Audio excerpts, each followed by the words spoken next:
आपके साथ अनुष्का राय और आप देख रहे हैं एमपी फर्स्ट न्यूज। महाकाल लोक में श्रद्धालु अब 21 फीट ऊंचे शिवलिंग को भी निहार सकेंगे। त्रिवेणी संग्रहालय के समीप छोटे छोटे 1500 शिवलिंगों से बने इस शिवलिंग में जल्द ही त्रिशूल, सर्प और डमरू स्थापित किया जाएगा। विद्युत सज्जा की जाना शेष है, इसके बाद इसे आम लोगों के लिए खोल दिया जाएगा। मध्य प्रदेश की संस्कृति विभाग इस शिवलिंग का निर्माण करवा रहा है। शिवलिंग को भोपाल के कलाकारों द्वारा पूर्ण रूप दिया जा रहा है। लौह शिल्प के माध्यम से इस शिवलिंग को तैयार किया जा रहा है। यह 21 फीट ऊंचा है और 18 फीट चौड़ा है। इस शिवलिंग में लगाए गए प्रत्येक शिवलिंग पर नाग देवता भी बनाए गए हैं। 12 ज्योतिर्लिंगों में से एक श्री महाकालेश्वर ज्योतिर्लिंग की तरह ही इसे भी दक्षिण मुखी के रूप में स्थापित किया गया है। पूरी तरह तैयार होने के बाद यह हरिपाठक ब्रिज से भी विहंगम स्वरूप में नजर आएगा। इसे बनाने का कार्य अंतिम चरण में है। इसे पूरा तैयार होने के बाद आसपास आकर्षक विद्युत सज्जा भी की जाएगी। सीमा है इसका पूरा कार्य होने की संभावना है। इसके बाद नए वर्ष से यह आम लोगों को पूर्ण स्वरूप में देखने को मिल सकेगा। नमस्कार, आप जैसे देख रहे हैं ये पीछे हमारे एक विशाल आकृति में शिवलिंग को निर्मित किया जा रहा है। यह कार्य कुछ समय पहले सोचा गया था, जिसको मध्य प्रदेश शासन संस्कृति विभाग त्रिवेणी संग्रहालय के माध्यम से किया जा रहा है। और त्रिवेणी संग्रहालय के गार्डन वाले भाग में आप देख रहे हैं ये छोटे छोटे 1500 से अधिक शिवलिंगों को बना करके एक विशाल शिवलिंग की आकृति यहाँ पर निर्मित की गई है, जिसको लोहे के माध्यम से बनाया गया है। लगभग ये 21 फीट की ऊंचाई का एक विशाल शिवलिंग जो आने वाले समय में आपको पूर्ण रूप से यहाँ पर दिखाई देगा, जो कि आने वाले पर्यटकों के लिए एक आकर्षण का केंद्र रहेगा। जैसे महाकालेश्वर ज्योतिर्लिंग की जो दिशा है उसी के अनुरूप इसको बनाया गया है। तो कुछ काम इसमें शेष है जो निरंतरता में है। कुछ समय पश्चात आप इसको पूर्ण रूप से देख सकेंगे। क्या नाम है? आदित्य चौरसिया। महाकाल थाना क्षेत्र में नरसिंह घाट के आसपास फूल प्रसादी की दुकान लगाने वाले फुटकर व्यापारियों में फूल प्रसादी की डलियों को लेकर चले चाकू, 2 लोग हुए घायल। नरसिंह घाट के आसपास फूल प्रसादी की दुकान लगाने वाले व्यापारियों में फूल प्रसादी की डलिया के विवाद को लेकर मारपीट का मामला सामने आया है। बताया जा रहा है कि 2 दिन पहले सभी व्यापारी भूखी माता मंदिर क्षेत्र में पार्टी कर रहे थे, तभी डलिया की बात को लेकर हल्की मारपीट की घटना हुई थी। आज आरोपियों ने करण और महेश को फोन लगाकर बुलाया और उन पर चाकू से हमला कर दिया। मामले में दोनों फुटकर व्यापारी करण और महेश घायल हुए हैं, जिन्हें तत्काल उपचार के लिए जिला अस्पताल ले जाया गया। मामले में महाकाल थाना पुलिस जांच कर रही है। महेश की पत्नी सीमा ने बताया कि उसके पति घर में सो रहे थे, तभी राजेश, महेश व एक अन्य उनके घर पहुंचे। उन्हें नींद से जगाकर बाहर बुलवाया और चाकू से हमला कर भाग गए। दोनों घायलों को गंभीर चोट आने पर जिला अस्पताल में भर्ती किया गया है।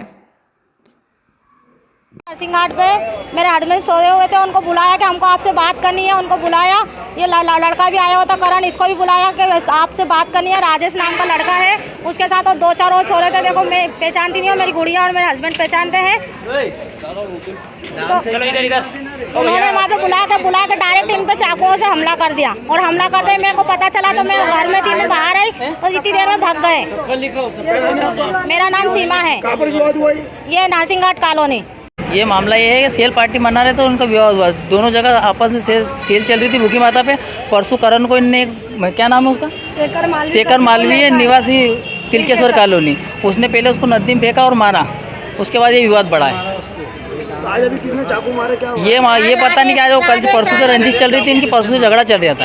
ये आया था महाकाल पे काम करने, इसके साथ चोट हुई है। सुबह से फोन आया था क्या कुछ ऐसा विवाद होगा, डलिया नापने का विवाद होगा और क्या, ये टेबल के लिए। हाँ और क्या। कहाँ पर दुकान लगाते? ये नरसिंह घाट पे। अभी कहाँ पर विवाद हुआ? अभी नरसिंह घाट में हुआ विवाद। आपका नाम बताओ। धर्मेंद्र माली। विधानसभा चुनाव में उज्जैन जिले की 7 सीटों में से 5 सीटों पर भाजपा प्रचंड बहुमत के साथ जीत होने पर मध्य प्रदेश राज्य कर्मचारी संघ ने 5 विधायकों का स्वागत कर सम्मान किया। उज्जैन में मध्य प्रदेश राज्य कर्मचारी संघ जिला शाखा उज्जैन के जिला अध्यक्ष मनोहर गिरी, सचिव दिलीप चौहान के नेतृत्व में विधानसभा चुनाव में उज्जैन जिले की 7 सीटों में से 5 सीटों पर भाजपा प्रचंड बहुमत के साथ जीत होने पर मध्य प्रदेश राज्य कर्मचारी संघ ने 5 विधायकों का स्वागत कर सम्मान किया। स्वागत और सम्मान कार्यक्रम में उज्जैन जिले के दक्षिण विधानसभा से तीसरी बार विधायक चुने जाने पर डॉक्टर मोहन यादव, नागदा खाचरोद विधायक डॉक्टर तेज बहादुर सिंह चौहान, उत्तर विधायक अनिल जैन, कालूखेड़ा घटिया विधायक सतीश मालविया और बड़नगर विधायक जितेंद्र पंड्या का सम्मान समारोह आयोजित किया गया, जिसमें भारत स्काउट गाइड के चीफ पारस जैन, पूर्व विधायक विक्रम यूनिवर्सिटी के कुलपति अखिलेश कुमार पांडे, प्रकाश चित्ताड़ा, पूर्व सभापति डॉक्टर प्रभुलाल जाटव, की मौजूदगी में कार्यक्रम का प्रारंभ में स्वागत भाषण मनोहर गिरी ने दिया। डॉक्टर मोहन यादव ने अपना उद्बोधन में देश की परिस्थिति और स्थितियों से अवगत कराया। 10 साल से देश के प्रधानमंत्री के रूप में मोदी जी ने जो जलवा बिखेरा है उसे सभी को अवगत करवाया। उक्त जानकारी देते हुए नवीन पांडे ने बताया कि कार्यक्रम का संचालन जिला सचिव दिलीप चौहान ने किया एवं आभार संभागीय सचिव राम सिंह बनिहार ने माना। इस अवसर पर कार्यकारी अध्यक्ष मांगीलाल पाटीदार, श्रीमती संगीता शर्मा, नर्सिंग एसोसिएशन अध्यक्ष, जिला सह सचिव MR मंसूरी, स्वास्थ्य विभाग समिति के अध्यक्ष नवीन पांडे, संजय सिंह सिसोदिया, पंचायत सचिव संघ प्रदेश कार्यकारी अध्यक्ष अर्जुन सिंह सोलंकी, राजकुमार सोलंकी, राजीव सिंह सेंगर, ब्लॉक अध्यक्ष मनोज मोटे, विष्णुकांत पांचाल, SP अहिरवार, अशोक शिवहरे, सुरेश परमार, मनमोहन त्रिवेदी, छोटेलाल कुशवाहा, विजय परिहार, कजोड़मल, मिमरौड, घनश्याम जोशी, संदीप पाटिल, सुरेश खत्री, संदीप सिसोदिया, अल्ताफ खान, संजय पुरैया, लक्ष्मीकांत मालवीय आदि मौजूद थे। मध्य प्रदेश राज्य कर्मचारी संघ जिला शाखा उज्जैन एवं भारतीय मजदूर संघ के द्वारा आज उज्जैन जिले से नवनिर्वाचित हमारे जो 5 विधानसभा क्षेत्र से जो हमारे माननीय विधायक निर्वाचित हुए उनका आज हमने सम्मान किया। माननीय मोहन जी यादव उज्जैन दक्षिण, माननीय अनिल जी जैन उज्जैन उत्तर, माननीय डॉक्टर तेज बहादुर सिंह जी चौहान नागदा खाचरोद विधानसभा क्षेत्र, आदरणीय जितेंद्र जी पंड्या विधायक बड़नगर एवं श्री सतीश जी मालवी जो कि घटिया विधानसभा क्षेत्र से निर्वाचित हुए। आज हमने मध्य प्रदेश राज्य कर्मचारी संघ और भारतीय मजदूर संघ और विभिन्न जो हमारे कर्मचारी संगठन हैं उनके माध्यम से आज हमने भारत स्काउट्स कार्यालय पर उनका स्वागत किया है। और स्वागत करते हुए हमने इस अवसर पर हमारे बीच में मध्य प्रदेश कर्मकार मंडल के अध्यक्ष सम्मानीय सुल्तान सिंह जी शेखावत जिनकी की आज अध्यक्षता की गई थी। इस अवसर पर हमारे मध्य प्रदेश कर्मचारी कल्याण समिति के अध्यक्ष माननीय रमेश चंद्र जी शर्मा जी भी विशेष रूप से उपस्थित थे। हमने इस अवसर पर कर्मचारी की ओर से स्वागत कर कर्मचारियों की जो विभिन्न समस्याएं हैं शासन स्तर पर लंबित है, जिला स्तर पर लंबित है, उन समस्याओं के बारे में भी अवगत कराया। इस अवसर पर हमारे 5 विधायक जो नवनिर्वाचित हुए हैं उन्होंने विश्वास दिलाया है कि हम कर्मचारियों की जो भी न्यायोचित मांग होगी हमारे स्तर से, शासन के स्तर से यदि होगी, शासन के स्तर से यदि माननीय मुख्यमंत्री के स्तर से होगी, उन समस्याओं का निराकरण करने में हम सारे विधायक आप लोगों की समस्याओं को निराकरण करने के लिए सदैव तत्पर रहेंगे। इस अवसर पर हमारे उज्जैन जिले की लगभग सभी तहसीलों के पदाधिकारी, जिला अध्यक्ष, जिला कार्यकारिणी सदस्य, तहसील अध्यक्ष, हमारे संभाग के अध्यक्ष और प्रदेश के उपाध्यक्ष दीपक जी पुरोहित, प्रदेश के सह कोषाध्यक्ष अनोखी लाल जी शर्मा जी, हमारे जिला सचिव दिलीप जी चौहान, हमारे कार्यकारी अध्यक्ष मांगीलाल जी पाटीदार, हमारे संभागीय सचिव राम सिंह जी बनिहार, हमारे संभागीय उपाध्यक्ष राजकुमार सोलंकी, चंद्र प्रकाश फटाले जी आदि विशेष रूप से उपस्थित थे। मनोहर गिरी, जिला अध्यक्ष मध्य प्रदेश राज्य कर्मचारी संघ उज्जैन। उज्जैन जिला शिक्षा अधिकारी का कार्यालय जल्द ही ISO सर्टिफाइड हो सकता है। इसके लिए इस भवन में बड़े स्तर पर परिवर्तन किए जा रहे हैं। भगवान श्री कृष्ण की शिक्षा स्थली उज्जैन में एक सरकारी दफ्तर ऐसा भी है जहां बांसुरी की धुन के साथ काम होता है। यह है जिला शिक्षा अधिकारी DEO कार्यालय जहां यह नया प्रयोग किया गया है। इतना ही नहीं, ऑफिस सहित पूरे कैंपस की भी सूरत बदल गई। प्रदेश का संभवतः पहला यह DEO ऑफिस है जहां यह नया प्रयोग किया जा रहा है। जिला शिक्षा अधिकारी दफ्तर में अब आप प्रवेश करेंगे तो बांसुरी की मीठी धुन आपको सुकून देगी। कार्यालय समय में पूरे समय यह धुन बजती रहती है। जिला शिक्षा अधिकारी आनंद शर्मा बताते हैं, संगीत हमारे तनाव को दूर कर देता है, इसीलिए यह प्रयोग शुरू किया गया है। कैंपस में आते ही आपको स्वच्छता के साथ सुंदर परिसर दिखाई देगा। रोज सुबह दफ्तर खुलते ही यहाँ बांसुरी की धुन शुरू की जाती है। खास बात यह है कि इसके लिए विभाग के सभी अधिकारी और प्राचार्य व शिक्षक मिलकर इस सुंदरता पर होने वाला खर्चा उठा रहे हैं। अन्य सभी कक्षों में भी सुंदर रंग रोगन कराया जा रहा है। रिकॉर्ड को व्यवस्थित किया जा रहा है। मुख्य दफ्तर में प्रवेश करने से पहले ही साइकिल स्टैंड के बाहर शिक्षा विभाग की प्रमुख योजनाओं को जानकारी बोर्ड पर लगाए गए हैं। बड़े वाहन स्टैंड के लिए भी शेड और बड़े बंगले जैसे कैंपस बनाए गए हैं। GDC रोड से DEO दफ्तर में प्रवेश करते ही आपको बदलाव दिखाई देगा। मुख्य द्वार पर गार्ड रूम है तो दूसरी तरफ पूरे कैंपस का नक्शा, जिसमें आप यह भी देख सकते हैं कि दफ्तर में कहाँ कैसे जाना है और कितने कक्ष हैं। मार्ग में दोनों ओर पौधारोपण भी किया गया है। ऐसा कैंपस अक्सर किसी मंत्रालय या बड़े दफ्तर का रहता है जहां मेन गेट पर ही गार्ड भी होता है। दफ्तर की सूरत भी बदली जा रही है। हल्के पिस्ता कलर के एक जैसे दरवाजे दफ्तर की रौनक बढ़ा रहे हैं। DEO आनंद शर्मा ने बताया कि हीरा मिल इलाके में पुराने स्कूल के टूटने पर जो सामग्री निकाली गई है उसका उपयोग कर नई व्यवस्था बनाई गई है। मैं आपको बता दूं, ये शिक्षा विभाग का भवन नहीं है। इसमें जिला शिक्षा अधिकारी कार्यालय विगत 40 वर्षों से संचालित है जी, परंतु ये मूल तौर पर ये जिला शिक्षा अधिकारी का न होते हुए डाइट का भवन है जी। और इसमें मुझे जहाँ तक ज्ञात है, पूर्व में यहाँ पर छात्रावास संचालित हुआ करता था जी। उसी आकार को लिए हुए भवन है।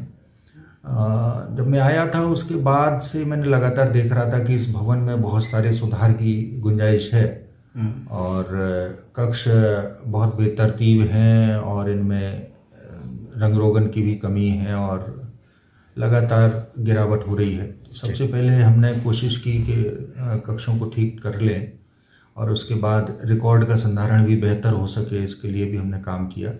जैसा हम ISO के लिए सर्टिफिकेशन के लिए करते हैं कार्य, लगभग उसी तर्ज पर हमने इसको मेंटेन करने की कोशिश की है और हमारा काम अभी जारी है। अभी पूरी तरह से हम 100% ठीक नहीं हुए। बाहर जो कैंपस था हमारा, बाहर के कैंपस में भी बहुत गंदा दिखता था, तो साफ सफाई को लेकर हमने सबके भीतर ये जागरूकता पैदा की, लोगों के साथ बात करके, लगातार मीटिंग करके कि हमको बेहतर करना है और इस भवन को पूरे को और अपने आप को अपडेट करके रखना है। स्वच्छता की ओर ध्यान दिया, पहनावे पर ध्यान दिया और हमको अवसर भी मिला। एक विद्यालय हमारा वहाँ से जो पूर्व स्थान था दौलतगंज क्रमांक 1 विद्यालय का, वहाँ से उसको अलग किया गया, तो वहाँ का जो हमारे पास कुछ मटेरियल उपलब्ध हो पाया, उस मटेरियल को लेकर के हमने उस नए भवन में भी कुछ उसको टीन शेड वगैरह लगवाए हैं और शेष जो बचा मटेरियल उसको हमने यहाँ जिला शिक्षा अधिकारी कार्यालय में उपयोग किया। उससे हमारा बाहर का बहुत सारा प्रबंधन ठीक हो पाया और आज जो पहले बाहर हमारे आगंतुकों को बैठने के लिए स्थान नहीं था, वाहनों को 2 पहिया या 4 पहिया वाहनों को रखने के लिए व्यवस्था नहीं थी, वो हमने कर ली। जहाँ तक प्रवेश द्वार की बात है, प्रवेश द्वार में भी नगर निगम और अन्य लोग, मैं बता नहीं सकता हूँ कि दोनों ओर, सड़क के दोनों ओर बहुत सारा कचरा डालने की स्थिति यहाँ थी। बहुत गंदा लगता था जब हम प्रवेश करते थे, तो उसको भी हमने साफ करवाने के बाद वहाँ वृक्षारोपण किया है और मुख्य द्वार पर एक गेट भी लगवाया है और वहाँ चौकीदार को नियत किया है उसके लिए कक्ष बना करके, जिससे लगातार इस पर मॉनिटरिंग हो सके। तो काफ़ी व्यवस्थित करने की कोशिश की है और हमारा ये क्रम अभी भी जारी है। उज्जैन में 5 दिन होगा गीता का पाठ। महामंडलेश्वर यति नरसिंहानंद महाराज धर्म संवाद भी करेंगे। आयोजकों ने प्रेस वार्ता में दी जानकारी।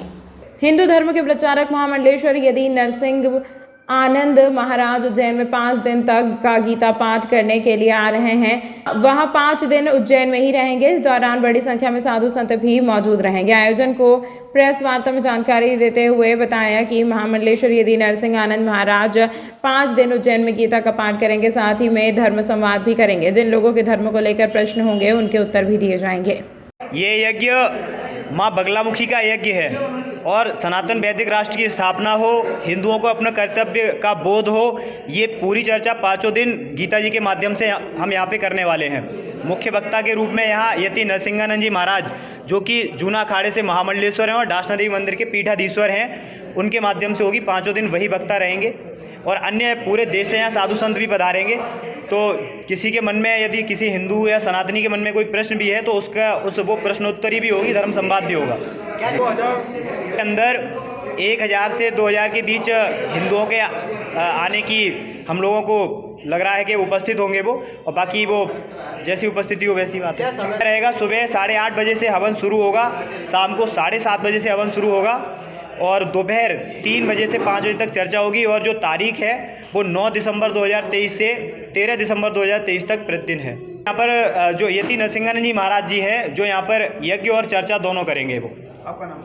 मेरा नाम यतेंद्रानंद सरस्वती है और मैं मजदूरी कर लौट रहे बाइक सवार को अज्ञात वाहन ने मारी टक्कर, एक घायल, एक की घटनास्थल पर ही हुई मौत। पुलिस कर रही है अज्ञात वाहन की तलाश। भैरूगढ़ क्षेत्र में रहने वाले 2 युवक उन्हेल में मकान के काम करने के लिए गए थे। वह देर शाम अपना काम पूरा करके लौट रहे थे, तभी उनका बाइक को अज्ञात वाहन ने टक्कर मार दी। टक्कर इतनी जोरदार थी कि बाइक चला रहे युवक की घटनास्थल पर ही मौत हो गई। वहां अन्य एक युवक के मामूली चोट लगी है, जिसे उपचार दिया जा रहा है। परिजनों ने बताया कि दोनों भैरवगढ़ क्षेत्र में रहते हैं और उन्हेल में सेटिंग का काम करने के लिए गए थे, तभी रास्ते में अज्ञात वाहन ने टक्कर मार दी, जिससे यह हादसा हुआ है। मामले में पुलिस ने अज्ञात वाहन के खिलाफ प्रकरण दर्ज कर मामले की जांच शुरू कर दी है। जी, ये उन्हेल में छत बांध रहे थे, सरिया सेंटिंग का काम करते हैं। सलमान शाह नाम है और इनके साथ में एक रफ़ीक शाह भी थे जो पीछे बैठे थे और गाड़ी सलमान शाह चला रहे थे। ये उन्हेल से निकले और डाबरी के आकर एक अज्ञात वाहन ने टक्कर मार के इनको घायल कर दिया, जिसमें से सलमान शाह की स्पॉट पे ही मौत हो गई। उसके बाद में सभी गांव वालों ने मिलकर फ़ोन वोन लगाया तो हम लोग गए वहाँ पर और वहाँ से फिर बॉडी को यहाँ पर लाए रात में 5 बजे से। एक व्यक्ति अभी कहाँ पर है? एक व्यक्ति अभी घर पे है, उसके ट्रीटमेंट करके घर पे आराम कर रहा है। कहाँ के रहने वाले जिनकी मौत हुई? ये अपने भैरूगढ़ के मदरसे के पीछे। क्या उम्र हो गई? 25 के समथिंग। थाना पीएम करवा रहा? ये भैरूगढ़ का। आपका नाम? मोहम्मद जहीर शाह। तमाम महत्वपूर्ण खबरों के लिए देखते रहिए MP फर्स्ट न्यूज़।